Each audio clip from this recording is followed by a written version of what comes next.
What is up? What is up, faithful? What is up, NFL family? What is up, Shank Club family? This is your boy Nick from the Shank Club NFL, kicking off another show.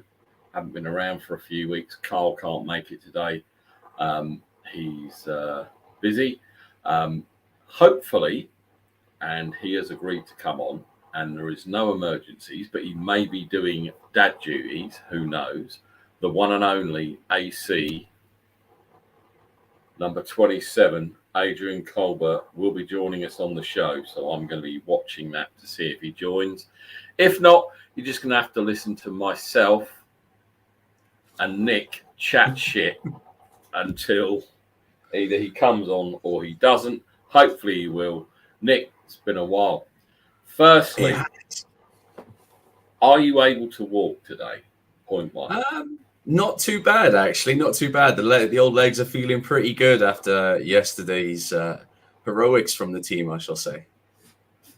From you or from the team? I just need to establish. Mainly from the team. Mainly from the team. Cool. I'm a very proud captain. We are now officially the second best team in Wales, and the team that won it all, the Cardiff Hurricanes. They ran out deserved winners, and they're not just one of the best in the UK. They're one of the top 5 teams in Europe. There's no shame in being second place to those guys. No, definitely not. Definitely not. So how many teams were in it? How many rounds did you have to play? And obviously give your team a plug. Yeah, well, the Swansea Hammerheads, obviously based down in South Wales. We had 7 teams from Wales in total competing. We also had the Irish champions over, the Eagles. We played the Eagles in the first game. We were a bit slow on the uptake. The first game ended up being a draw against the Irish champs. Thankfully, we won our next 2 group games, which thanks with the Eagles losing a game, we topped the group, which meant we went into the semi-finals where we played the reigning champions, the Merthyr Tydfil Trojans, who we hadn't actually ever beaten until this point. We lost to them in the final at the last Welsh Bowl, and we knocked them out through some amazing play from our QB, Ash Lewis, and a breakout wide receiver, Jack Wright, and got us to the final. And yeah, we held our own for the first half. In fact, at one point we were leading the Hurricanes by 1 point after a few drives. Then they showed their class. You know, they're a team full of GB standard players. You know, they had, I think, 6 Great Britain internationals on their team. And they just pulled away. They showed how good they were, but we did our best. We're all really proud of what we achieved. Yeah, that's cool. I mean, as I've said to you before, and anyone that's watched this program from the very inception will know that I don't know if the record's been broken, but I played for a team in full contact football that lost 157-0. That's yeah. And that was hard. It's not fun. M20s back in the day, it was either the London. It was one of the top teams in London. So I can't remember because the snot got knocked out of me that game, and I ended up with concussion. But I know how hard it is when a team all of a sudden decides to, as you said, he decides to turn up, and then the cream rises to the top. This is it. I mean, the Hammerheads have come. Exactly. That's the point, right? You've come so far, and you cannot be disgraced by losing to a team so much better than you. No, this is it. I mean, 5 years ago, I played my first game with the Hammerheads. Or 6 years ago now, actually, if you take away the COVID year. My first ever game was against the Merthyr Trojans, and they hammered us 90-odd-0. So to get back, to come from there to now being the second best team in Wales, I think it's quite an achievement. Definitely. And you're not injured. You're just limping a bit, right? That's good. That's progress, right? When you get to our age, that's progress. It's not so bad. I mean, I lost a substantial amount of weight the last few months, thankfully, as well. I managed to shift 3 stone. So that's definitely helping, especially with the MS. So all good. Good. Okay, so we are waiting for Adrian to join us. I am keeping an eye on my phone, so we'll see. Okay, so let's talk some Niners. As it's just me and you, no one else is watching, right? So we can say whatever we like, and we can probably get away with it. Well, no, I can't because I know. I know they'll have your receipts. They'll have your receipts, mate. Trolls are watching this bullshit, right? So, okay, so let's talk training camp so far. Bearing in mind it's training camp. Have you seen anything that's been highlighted that has drawn your attention? Not so much drawn your attention, but any position that has got you kind of worried for what's coming up? Any not position, worried. anything? What have you? I mean, me personally, interior offensive line, centre possibly. Ambry Thomas apparently has been put on toast by Kyle. Now, whether that's to make him be a better player all round, or I don't know, but that's what I've seen so far. Is even and the first couple of weeks, or at least the first week, the offensive line haven't been in pads, neither of the defense, so they're getting their asses handed to them, play after player, and we all know what this defensive line is like without pads. So the offensive line didn't stand a chance, and yet still they haven't been great. Aaron Banks apparently has come on. I can't think of the other guy. One of the other ones they drafted, unrestricted free agent, possibly. I can't think of his name. And Trey's been bringing it. He's been bringing it. He's run some lovely long passes. We've seen a lot of them. Yeah. Have we? I haven't seen any. I have not seen any Trey Lance long passes. Bizarrely, and that's really strange because they always put the videos out, and I haven't seen any. Maybe I've got my head buried in the sand because I'm a hater. Oh, obviously. You know? But yeah, for me, offensive line, I think still the interior is still a bit of an issue with the centre and either side of him. What have you gained so far? And yes, I know it's practice and it's not full contact. And even into the pre-season dress-up games, it's still not the same. But what have you heard, seen, witnessed, apart from Trey Lance throwing darts in shorts? What have you seen that's worried you, impressed you, yada, yada, yada? I think the biggest impression I've had so far, certainly as individual players, is Ward, the cornerback we signed from the Chiefs. He's been something special. He's But massive. apparently yesterday he got cooked. It's going to happen. It's going to happen. It's training camp. One-on-ones is not an easy situation for anyone. It doesn't matter who you are. I mean, years ago we watched Richard Sherman. The same happened to that poor guy. I mean, he's fairly good by all accounts. I think it was actually Sherman that actually came out and said, defense always seems to be that little bit ahead of offense at this time of year anyway. So I'm not overly worried about any of the interceptions that have been reported. Offensive line was always going to be a bit tougher this time around because they're now dealing with a completely different type of quarterback. You've got that mobility. They now need to learn. I mean, you've only really got Trent Williams as a real experienced guy on that line, the best offensive lineman in the league. The rest of them are going to need to learn, and they're going to need to see how they're going to protect Trey, especially when he's on the move and when he's going outside of the pocket. That is all new. And I'm not. That's the thing we saw last year. Sorry to interrupt, Nick. Sorry. We saw a lot of penalties, holding penalties, etc., where Trey was, I think in the first game, maybe the Arizona game, where he's extending plays and we're drawing penalties because they're not used to. Yeah. So that's something hopefully we've worked on. And it's weird because everyone is so high on our offensive weapons, etc.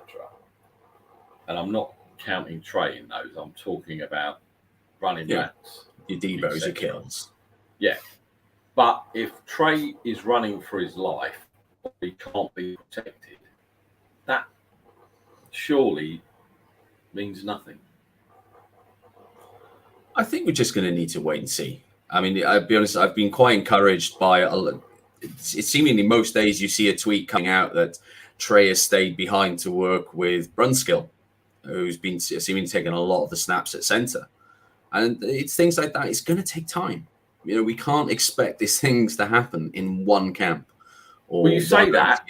You do say that. And as we discussed off the air before we came on, there are, I don't know how many percentage people, I'm not going to put a percentage on it because that's not fair, that think our offense, and again, anti-Trey, please don't think anybody that's watching this is not anti-Lance, that this offense is going to light the fuck up and murder anyone in its path. And they're going to win 14 games, 13 games. And we're going to go back to the championship. We're going to win the Super Bowl. And we're going to do it. But if we can't win in the trenches, that's a problem. It's a big plus. Yeah. Well, that is a problem. Yeah. And you look at all the players that actually play the game. A lot of them will tell you the game is won in the trenches. Our defensive line clearly can do it. They're probably one of the top defensive line, top three easily, if not the best defensive line in the NFL. They've got the talent we have just at backup is insane. The teams that would love to have that on their starting line, let alone as backups coming in as rotational pieces. But, there's always a trade-off, especially in the salary cap era, as to where you're going to put your money. I think it's just going to take time. I know I've said it already quite a few times already on the show. I said it before we came on. We need to have some patience with this team. They clearly have the ability. We've got a top 5 defense, not a problem. The offense, I would say top 3. Yeah. To me, top 3. Wouldn't surprise. I would not be surprised if they were the top defense in the league come the end of the season, at all. And the offense has that same potential as well. there is the potential there to be so explosive. And I can't wait to see it. I'm so excited for this season. It's going to be, and like you and me, August 10th, first pre-season game, is it? 12th, 10th? Somewhere around there, yeah. I'm going to get up at it's 1:20 in the morning, I believe, over here.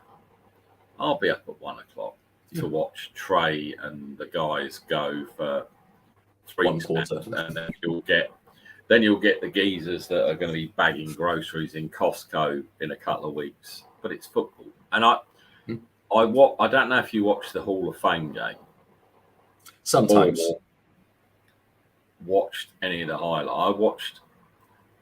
I made the mistake of watching the game in 40 minutes on Game Pass because it wasn't that great, I have to say. And the commentary team, if that's Collinsworth and his new man that he's doing the commentary with, that's dog shit. They are awful. Sorry. I want Collinsworth doing the chair thing. In fact, as I said to you before, right, when you were last on, I wish I was still where I was before because I could have done the Collinsworth chair in my garage and swap across. But unfortunately, I'm not there now, so I can't. But it was football, right? And I was happy it was football, but it's still not football. And I'll never learn. It's the same. It's the same reason why I watch the Pro Bowl every year, and I'm thinking, "Oh, it's football, it's football, it's football." And then you're like, you just want to hang on. You just want to hang on and think, "Shit, it's only like 35 weeks until the real season comes back around." A bit like the draft. Football's back. Well, no, it isn't. Training camp. Football's back. Well, no, it isn't. Football's back on September 11th. Football, yeah, exactly. Week 1, football is back. And I kidded myself and I thought, shit, I didn't get up to watch the Hall of Fame game.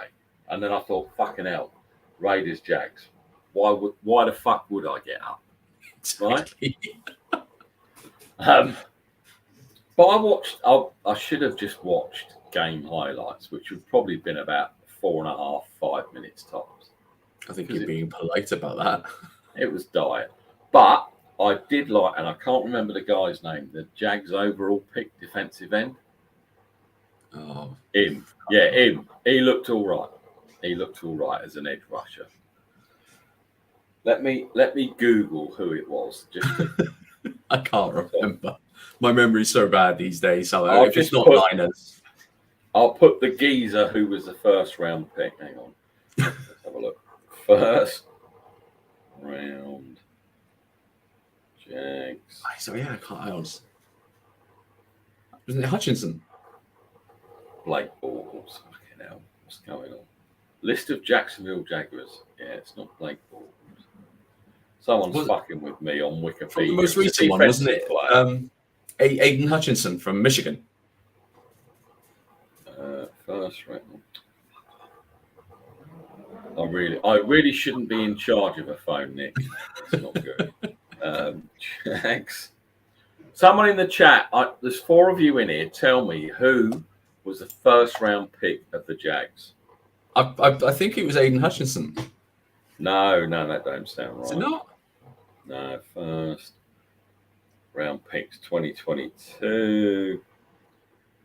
Trade it back the first round. No, it wasn't Devin Lloyd. Travon Walker. Walker. That's who it was. And he looked good because they moved him out to the edge. And he did look good.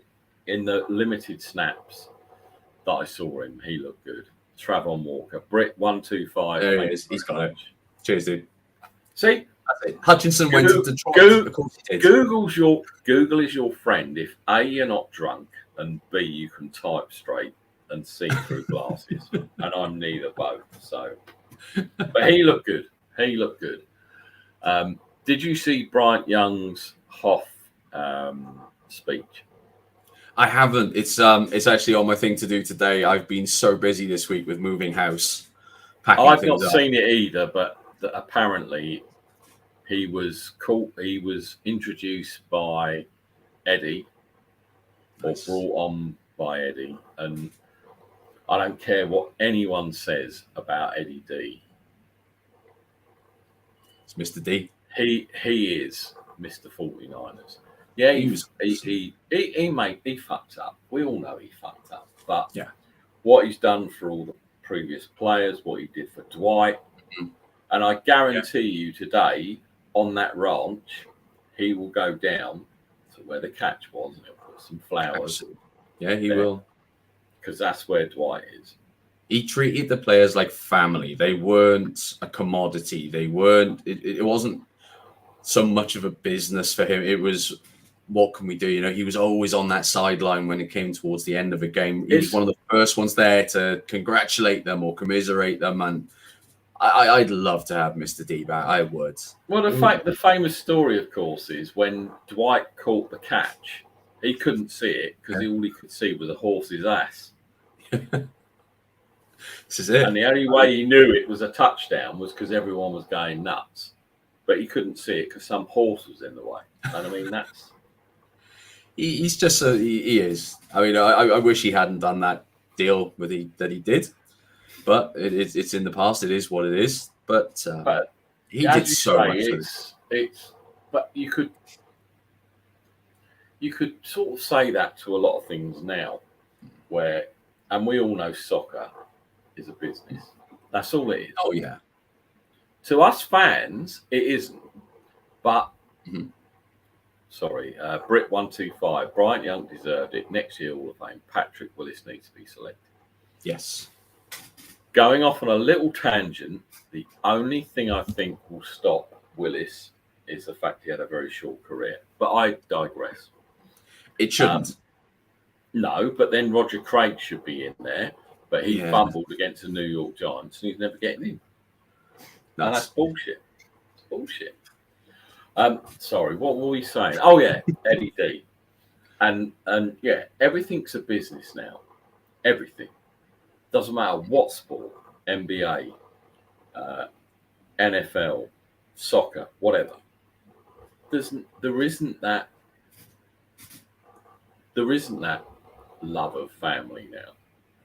And we can all go, you know, we're faithful and we're this and we're that. But if a player gets to a point where he's very, very good and he's coming up to the end of his rookie deal and someone offers him $12 million more, bye. It's going to happen.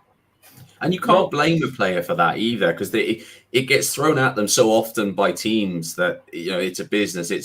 You can't then have a go at a player for treating it like a business as well and making that business decision.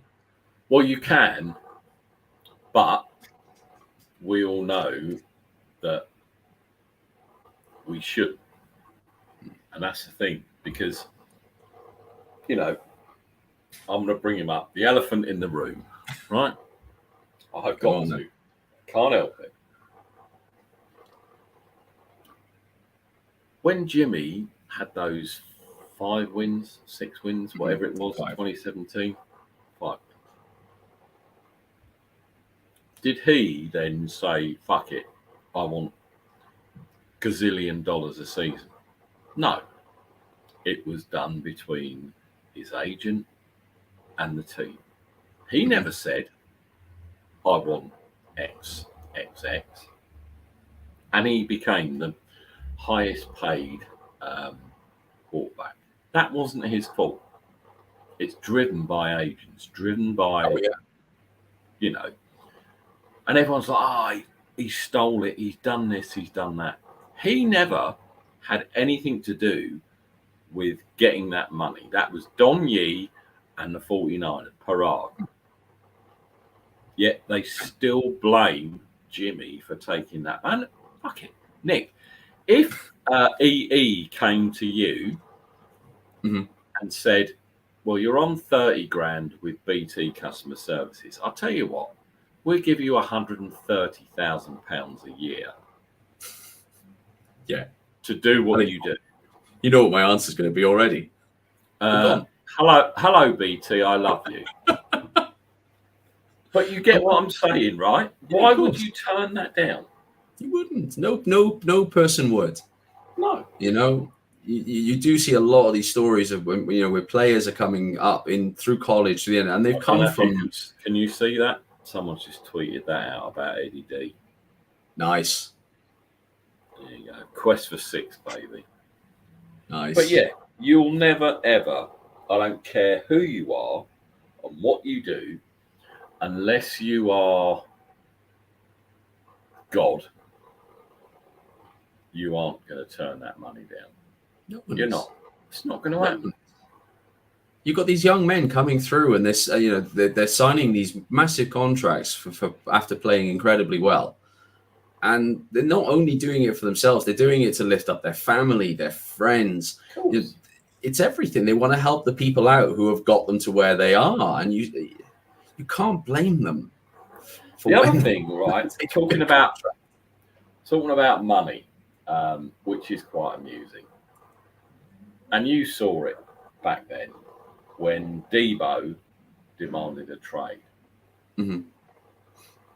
Get him out of town. Fuck Debo. Fuck him. Money grabber. This, that, and the other. Signs a contract. Debo, welcome back.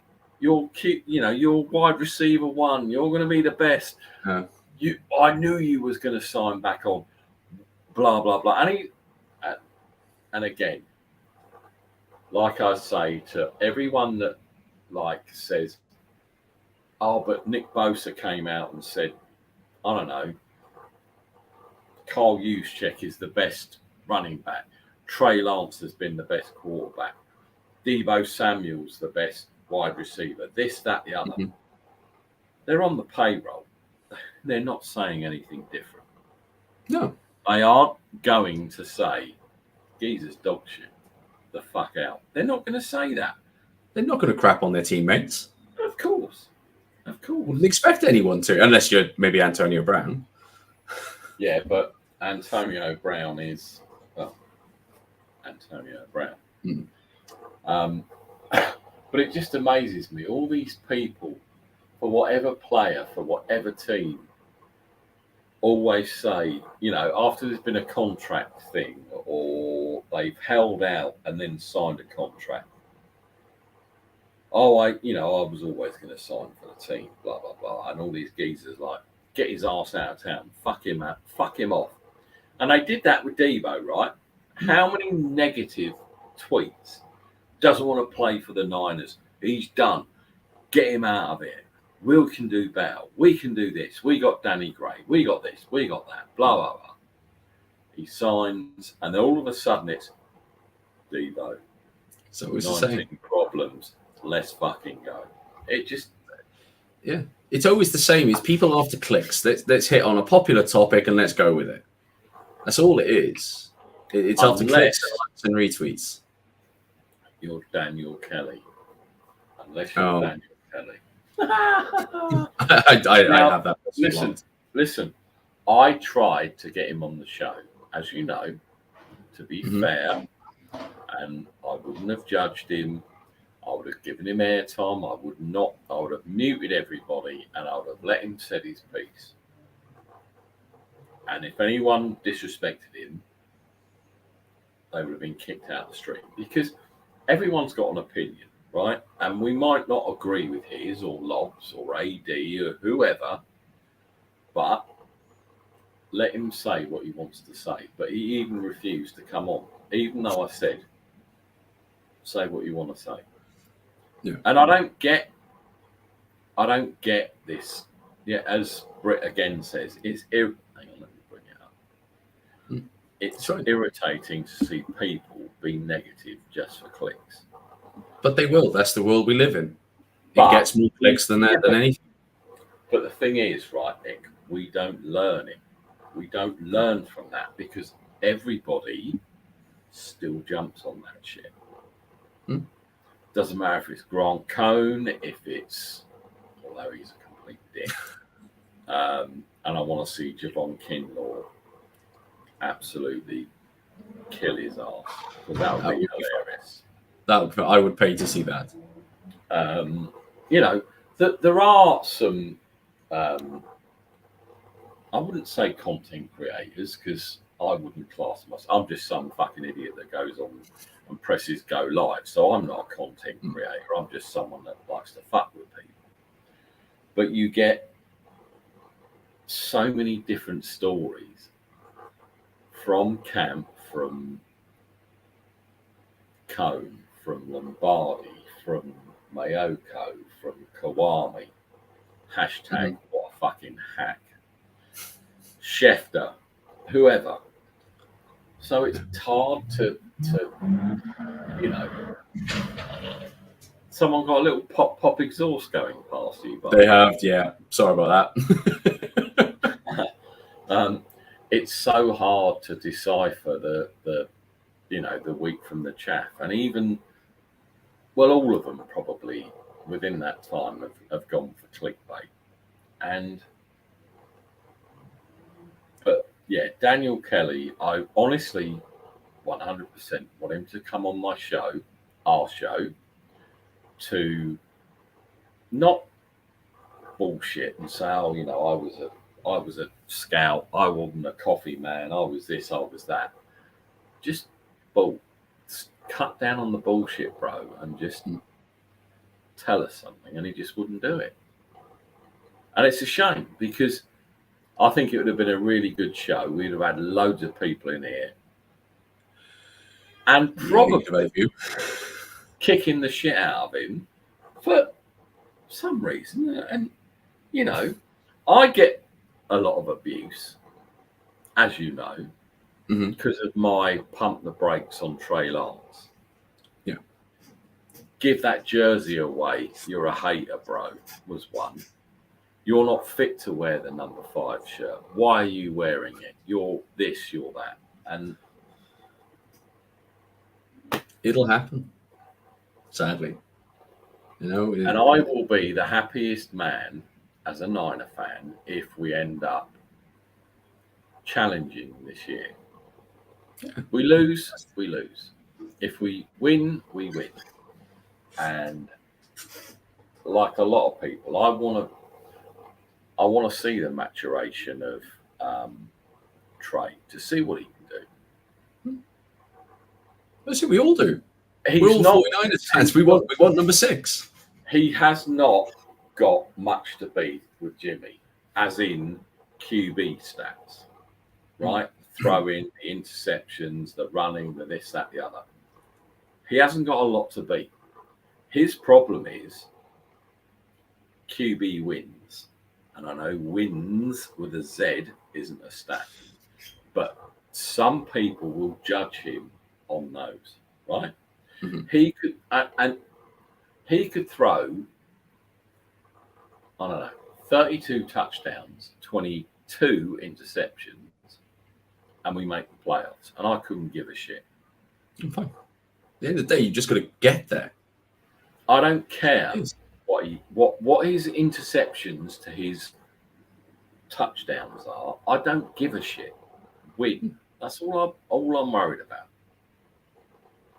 It's the tallies tallies in the win column. End of the season, get you into the playoffs. Once you're in the playoffs, anything can happen.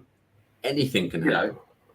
If Jameis Winston would have been on a better team that year when he did 30 for 30, if he was on a better team and he had a decent defense, even he could have made the playoffs. But those stats mean nothing.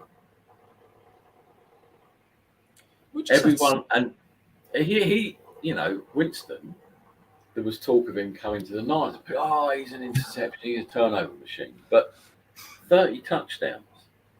Everyone wants touchdowns, right? If you score more touchdowns than you do interceptions, what's not to like? Yeah, so I know a lot of Saints fans that really quite like the guy. I mean, of course, you look at his stats from Tampa, he was constantly chasing the game. So, of course, his interceptions were going to be higher. Of course, his yardage was going to be higher because he was constantly playing from behind. They're not going to be using the run game when they're 20 points down. The only thing I didn't like about him is him as a person, and he irritated me. Yeah. I don't know if you saw, because he was on not All or Nothing. What was that other program? Hard Knocks. Hard Knocks, yeah. And surprise, surprise, young quarterback has issues, and it comes up later. Actually, talking of QB issues, another elephant in the room. Deshaun Watson. Now, before you start, and I've seen this on Twitter a lot, the NFL, it's broken, it's fucking bullshit, it's this. That wasn't the NFL's decision for 6 games. That was an outside entity of a judge who did that. And they have appealed it, because by all accounts, they want an indefinite suspension. But so they should. How the hell? And I think Cleveland hilarious, because they've got to pay that money for a whole year. I don't know what his salary is this year, but it's fucking ridiculous. I never used to mind the Browns, but this whole thing with Deshaun, it's really soured me on their organization. It really has. Do you know what? It's a weird one, right? Because they've mortgaged everything. Yeah. Must have known that something didn't smell right. Must have known. And you can't be in win now mode with someone that's probably going to either be suspended indefinitely or even sent to jail for what allegedly happened, right? And 230 million guaranteed, whatever happens. I mean, that's fucking crazy. It does make you wonder about what was being said beforehand to offer out that kind of a guarantee without. But the thing is, right? So without knowing what's going to happen, the Browns wanted to wash their hands. Not the Browns. Were just like the fuck off. He didn't play all last year because he held out. Didn't want to play, and I don't know how. And listen, forgetting as a player,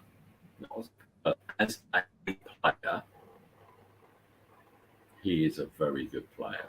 As a person, he's a fucking twat. Allegedly, for what's happened. So, and I know the Niners looked at him, and 31 other teams must have looked.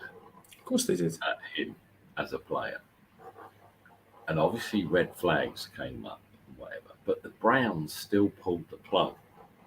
And for the life of me, right, I'll never understand that. I can't understand why any team would have traded for him. And plus, trading, okay, we'll send you a couple of first, maybe in the third, whatever. But to throw all that money at the geezer, that's ridiculous. They literally gave. It's insane what they gave up for him and what they gave to him. Yeah.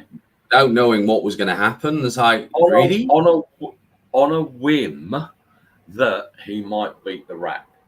Bearing in mind, we all know, and my hatred for Ben Roethlisberger, who made that shit go away, and was still accepted. And we talked about this again before. Who was that running back who abused that woman in the lift? Played for the Ravens. No, played for the Ravens. No. Kareem Hunt's still in the league. Forget about that. Don't even get me started. Anna Brown. What's his name? He was a running back for the Ravens. Ray Rice. Oh, yeah. So, and you can... He got kicked out of the league, was vilified.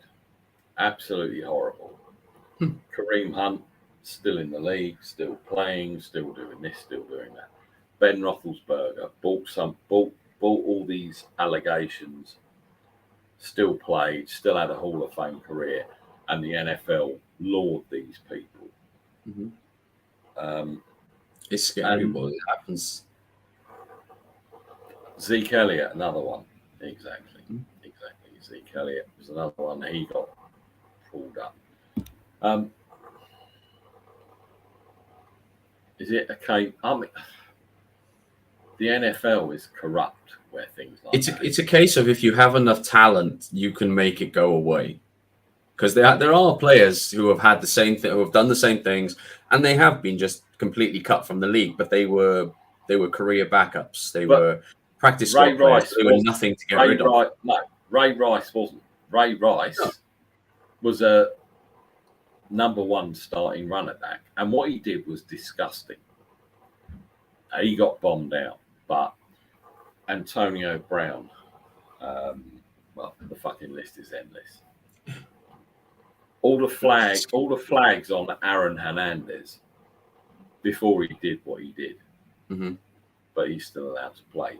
It's kind of, if you're in a skill position, we'll give you a, we'll give you a pass and we'll just soften the blow. Because you can make us a lot of money.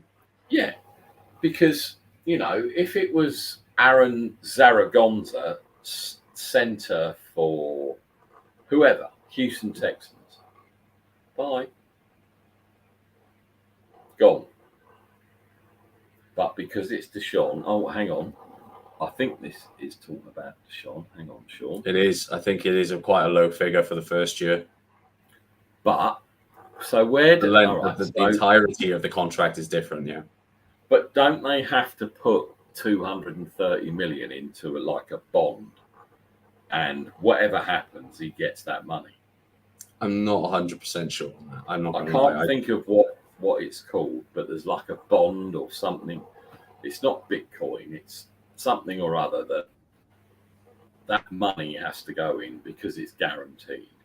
So it goes in there, and whatever happens, I don't know if it's at the start or the end or where it is, but that, because he must have got quite a lot of million on signing, right? The signing bonus. I'm surprised. Making the roster bonus means fuck all if he's getting banned. So it doesn't mean. So let's say you got 10 million for a signing on bonus, 20 million, whatever. That shit's still going down with the court and whatever. So, you get a 2 million signing on bonus. You've already got 10 million, bro. Who gives a shit? Yeah, I can think of. Yeah, it's corrupt. The NFL, if you're not a skill player, if you're some jabroni, I mean, I can't remember who's the wide receiver with a big name who played for a big team, left them, went to, I think it might be Arizona, and was pissed out of his head on the freeway in his car with a door open. Can't remember that one. Couple of years ago. Sure, so again, in the comments, he may have been a New England wide receiver. I can't remember, but he, again, was caught smashed in his car with the door open, slumped over, threw up everywhere, and he got off with it because he's a skilled player. And this is the thing. I mean, I think Deshaun Watson, even though he's paying off all of these alleged people that it doesn't matter how much money you throw at him, you're guilty. This is it. There's a reason. Yeah, there's a reason why. There is a reason why you're throwing money at these 24 victims, whatever you want to call them, and we'll never know. And by the way, I don't think Adrian's joining us, so we're just going to have to bullshit for a little bit longer.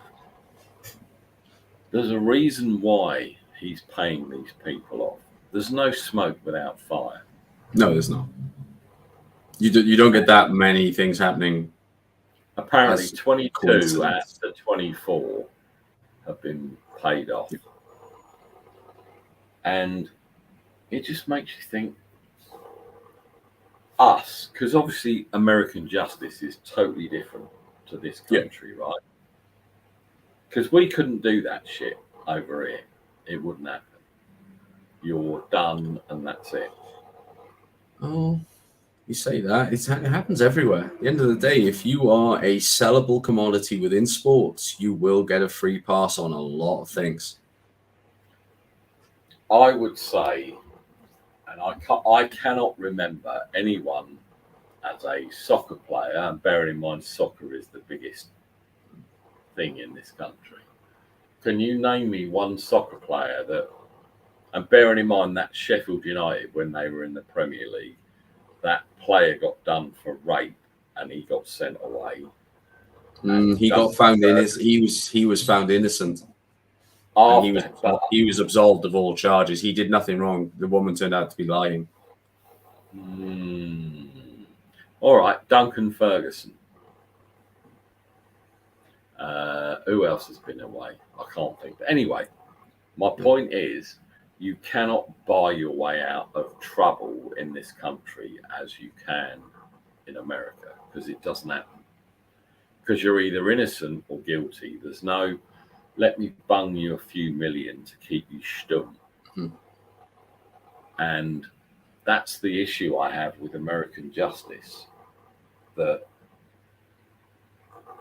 the NFL, NBA, NHL, whatever the national whatever it is in America, they need their best players to stay in there. That's why Antonio Brown hasn't ended up behind bars, because they need their best faces, best commodities in the game. Well, look how many chances Alden Smith got. Yeah. Oh, that honestly, that guy could have been a Hoff. If he had stopped being a twat, he could have been in the Hoff. But he couldn't.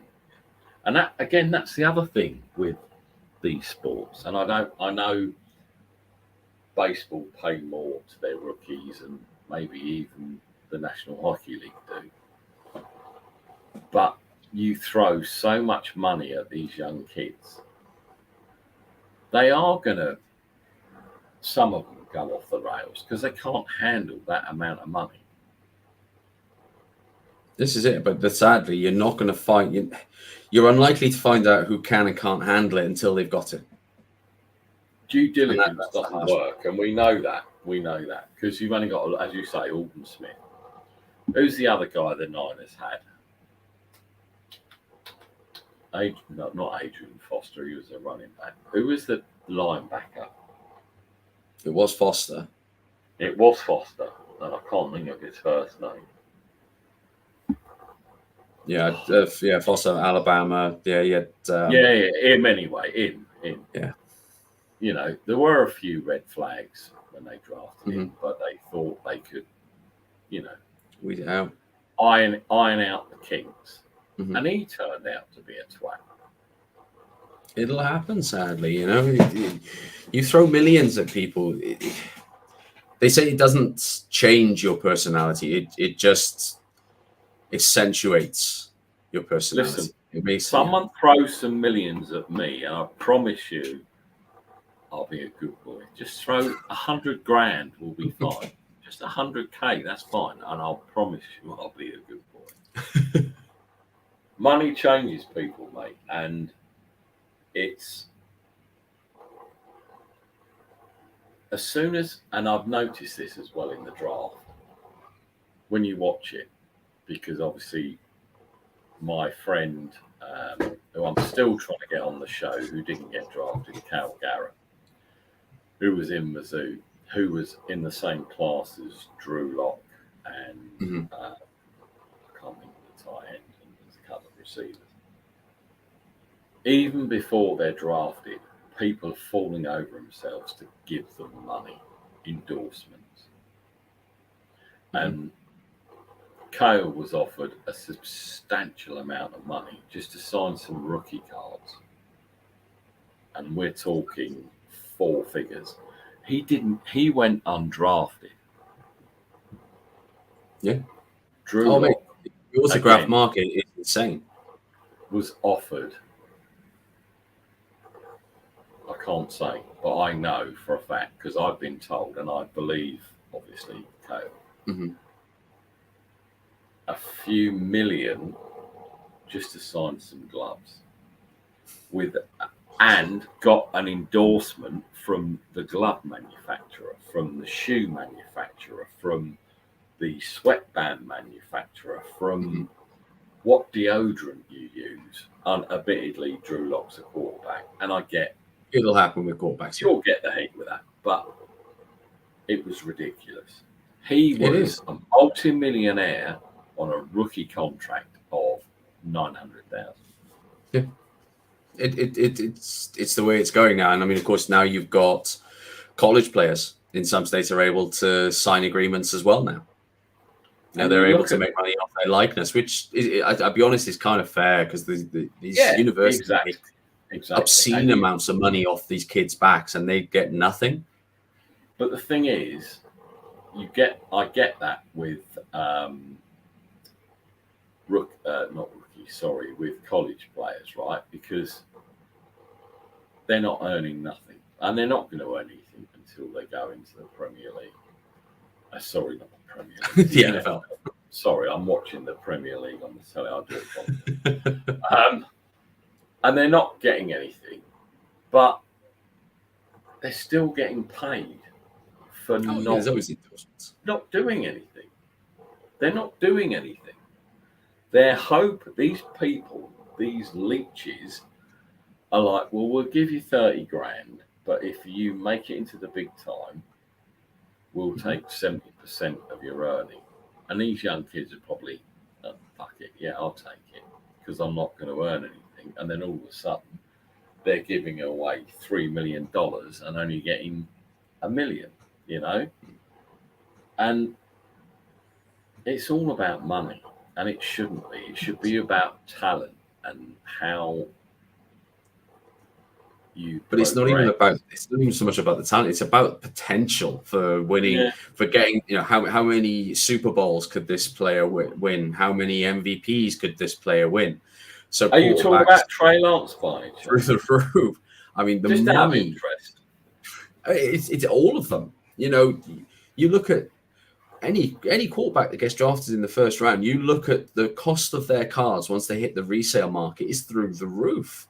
It's ridiculous. And he may not even be a name as such.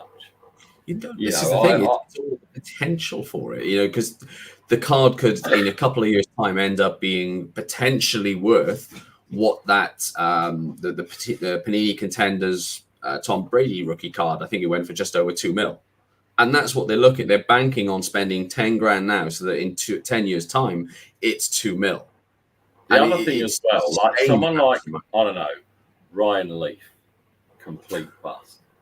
Yeah. How much his cards are worth. But purely based on the fact he was a complete bust. You probably find his cards will still sell fairly well because you'll find niche collectors. Right. He'll be a niche one. You find Mr. Irrelevant's cards, actually, they go for decent amounts of money because there are people that specifically collect Mr. Irrelevant every year. Right. So they then become it's kept artificially high because of where they were, not because of talent or anything else, but just because of where they were drafted. Heisman Trophy winners. That becomes another.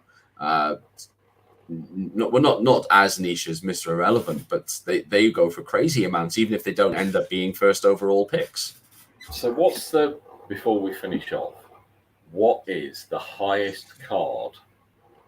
And you've looked at it and gone, the fuck out of here for anything. Because I don't see the point of them, but I understand people that do collect them. Mm-hmm. But what is the one thing you've seen and gone, the fuck out of here? Honestly, you can say that about almost every draft day the last two years when I've looked at players, the first lot of players cards that have come out in pro uniforms, and you start seeing rookie players and their cards are going for 10 grand. Really? 20 grand. Yeah. What, top of the draft or just anybody? Oh, no, you're looking at the top end at that point, admittedly. Right. You're looking at rookie quarterbacks.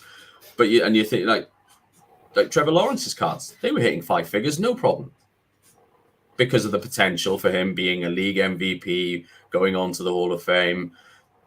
They might, those chances are higher as a quarterback. And that's mad. But that's mad.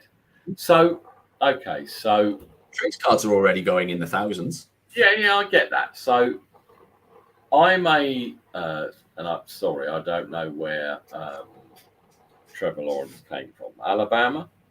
Clemson. Clemson. Right. So I'm a Clemson fan, and I've got like 20 grand to burn. And this rookie shirt, signed, blah, blah, blah, comes out. And I buy it for 20 grand and think I've got a right result. 2 years down the line, or 3 years on his rookie contract, he's cut because he sucks. It's gone. That card is worth nothing, right? Or does it then become a collector's piece because everyone thinks he was dog shit? It will still say artificially high because he was a first overall pick. So you'll have people who collect first overall picks will still buy it. It won't be anywhere near what you paid for it. No. But it'll still probably fetch a few hundred. You could still get at least 5% of your money back. And that's the thing with these cards, right? If you're buying, like, if a Joe Montana one came up, that I could get his bona fide autograph, a piece of his shirt, and it was $1,000, I'd buy it because it's Joe. But I'm not buying anything else. Not. Yeah, Joe's a weird one because I think Joe signed an exclusive deal with Fanatics now, much like Tom Brady has. So his prices are, although before they weren't that high.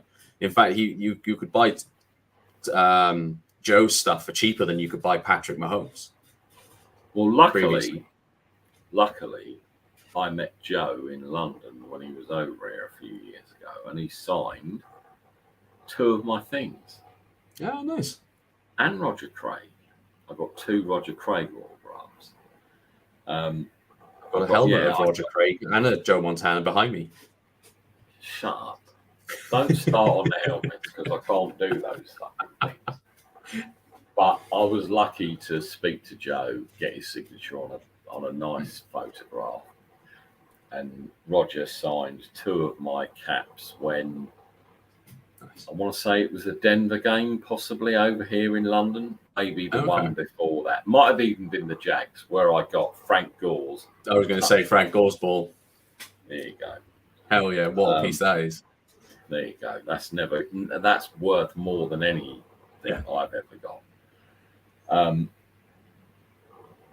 And I know people also now are quite weary of signing shit because they think people are just going to fucking sell it. Yeah. Oh, hang on a minute. Why are you coming at me with 3 shirts? You're obviously going to sell 2 and keep 1 or sell all 3. I can't remember who the player was. It happened a couple of seasons ago. Somebody had gone up to the guy in the locker room. So he had locker room access post-game and said to the player, would you sign these gloves for me? It's for a charity. We're going to auction them off. And within a couple of days, those gloves were on eBay. That's bullshit. And they weren't. That money was not going to charity. No. And it happens far too often, sadly. Yeah, it does. It does. You're right. Anyway, listen, Nick. We've waited an hour. I don't think that's twice now he's ghosted. He is the ghostest person. I know he's got a young baby, so I'll cut him some slack. But he's making me look bad. AC, if you're watching, I'll text you in a minute, actually. But if you're watching, I'm sorry you couldn't come on. Me and Nick held it down for an hour. I need to get a drink. It's food time in the UK. It is indeed. What time is it? 5 o'clock. Just past 5. So we need to get out of here. Nick, thanks for holding it down with me for an hour. Appreciate you as ever. Go the Hammerheads, man. Very soon, Shank Club is coming back because we need you on for our usual Lone Wolf picks with Scott and John and Dion and all the rest of the crew. And we're going to get into that in a few weeks. Can't wait. Nick, thanks very much for joining. Sorry Adrian couldn't join us again. That's twice now I've punked people off saying Adrian Colbert's coming on, and he's let me down. Hopefully he and the family are okay. But we got good views for it, right? Of course they are. He's probably feeding his baby, whatever. But we've got good views, so I can't complain about that. So anyway, we will be back possibly next week. Depends if Carl can be bothered, because obviously Carl's my co-host, and he said he'll come on the Saturday and then didn't bother. That's why we didn't do yesterday. Anyway. No worries. Thank you, everyone, for watching. Thanks for joining me, Nick. Appreciate it. Always. And yeah, go Niners, go Trey Lance. Oh, sorry, that's me showing support. Oh, you hater, you. I'm such a hater. I've enjoyed it, Nick. Take care, everyone. Stay safe. Football is coming very, very soon. Go Niners. Tell ya.